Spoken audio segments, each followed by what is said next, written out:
to demonstrate the seriousness, the sensitivity, the classified information that the Office of the Public Protector deals with. It's in the public domain that currently there are investigations on the Phala matter that are going on.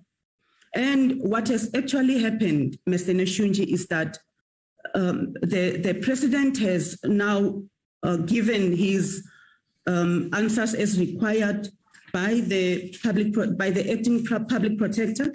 However, that information has not even yet been released to the public. It has been ring-fenced so that it does not leak and find itself in wrong hands. In fact, that is done to protect the investigations that are still ongoing. Would you agree, Mr. Neshunji?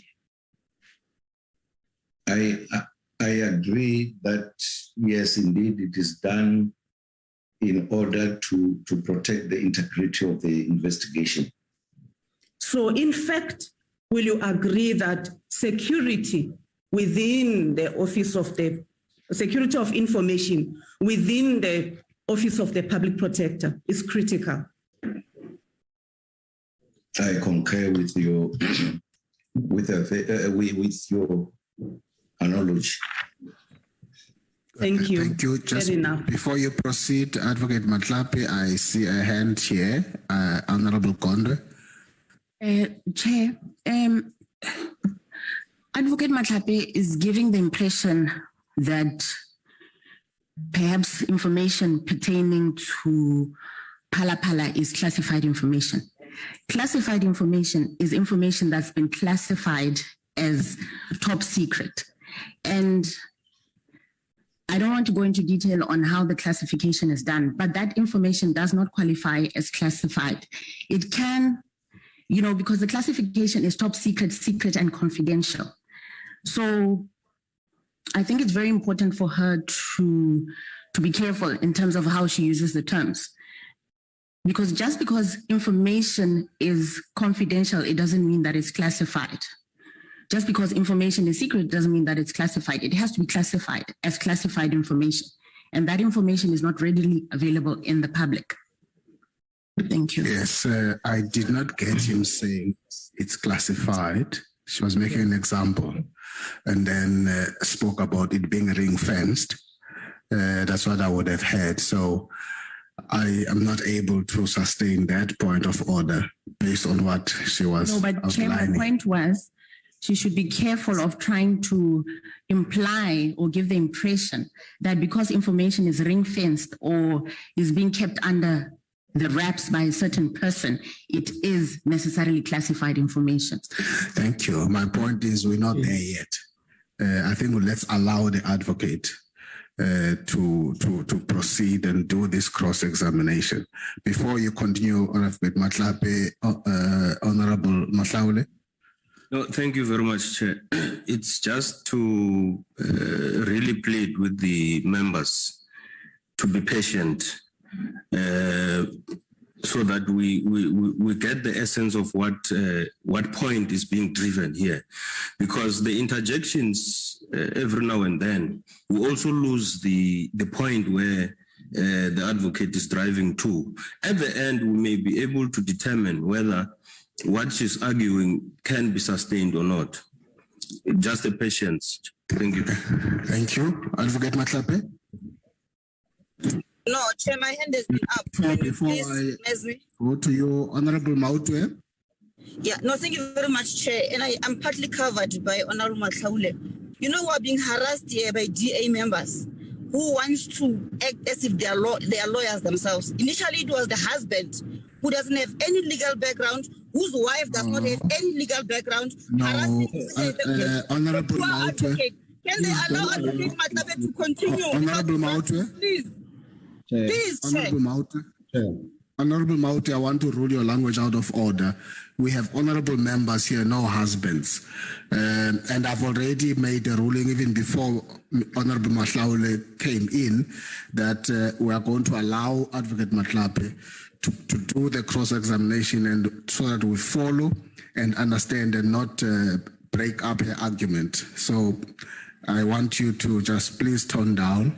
Advocate Mkhwebane. Chairperson, I would like to really thank you for the protection. Are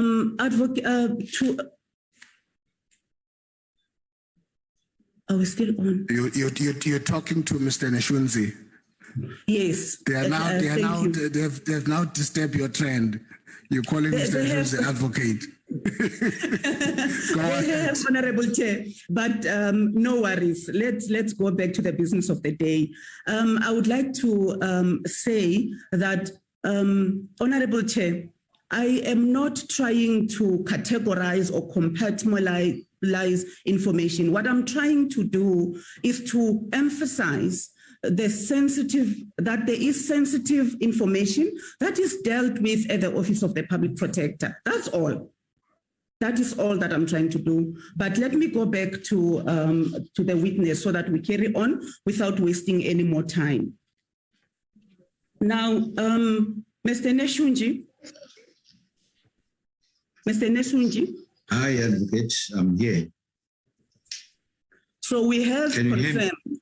Yes, let's take it from where we stopped. So we have confirmed, Mr. Neshunji, that security of information in the Office of the Public Protector South Africa is critical, irrespective of the classification.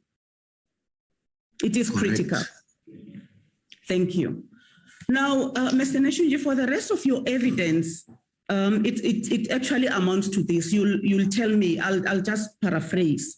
Now, you testified during examination in chief that actually your employer was not happy at some point with your performance, and they did what the labor laws of this country demands. Labor Law 101. They did counseling.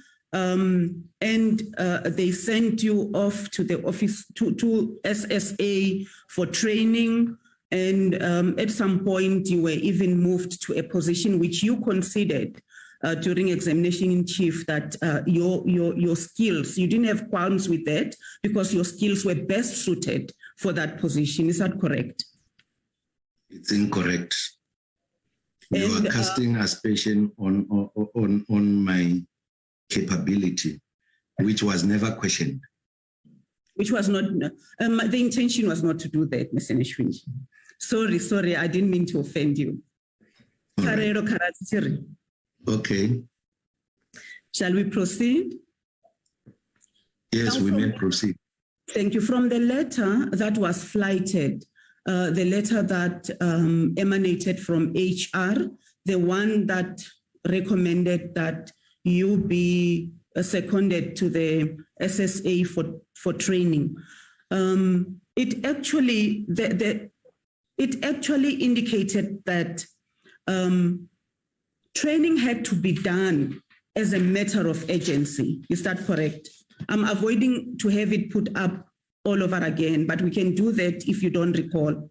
But I recall there was a clause that says to the SSA, training had to be done as a matter of urgency. Do you agree? I agree that that's what the author of that letter penned, but I never agree. I do not agree with the contents whatsoever. But you do appreciate that this paragraph that says that the list is not exhaustive and PPSA will appreciate any advice that can be given in respect of the necessary training required in its environment. We will appreciate that training resume as a matter of urgency. This was the intention. Would you agree? Well, I wouldn't agree with that because in the first instance, there was no training that was arranged by the author. Mr. Nushu. She wrote that letter as a means to demonstrate that she was not happy with the investigation that took place, the outcome of the investigation that took place. Because the issues that were written there, for God's sake, I've been doing security since immemorial. information that is written there, I have done that. I have implemented it here. I even developed the policy on classification, which is very complex process. So I do not know what was the intention of the author. Perhaps the intention of the author was that she lacked understanding of security fundamentals. Thank you. Thank you, Mr. Neshunji. Mr. Neshunji, we are not here to defend. Oh, I'll wait, Chairperson, for the witness to return. Oh, thank you. I was just putting away the receiver. Thank you, Mr. Neshunji. We will not. Our intention here, Mr. Neshunji, is not to defend the intentions of the author of the letter. We simply need to demonstrate that to the reader, the emphasis was that training should be done speedily as a matter of urgency. That's all that we wanted to demonstrate, Mr. Neshunji. I agree. You are reading it as it is. I agree. Thank you. And we do accept that training didn't resume as you had anticipated, as the author of this letter had anticipated. It took some time. We do agree. We don't have qualms with that. We do agree, Mr. Neshunji. And to the extent that training did not happen speedily, really we cannot say that it should be put at the door of the public. They wrote to the SSA to say, attend to this as a matter of urgency. Would you agree with that?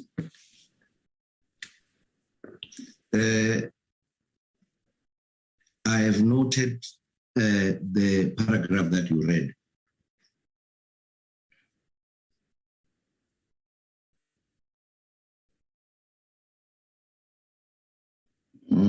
You are muted.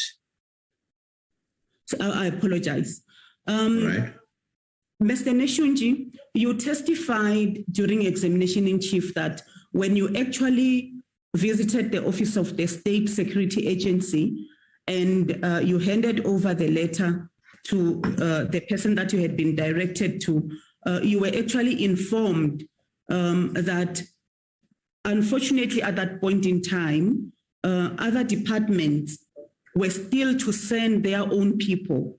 That is why training was not immediately available. Is that correct?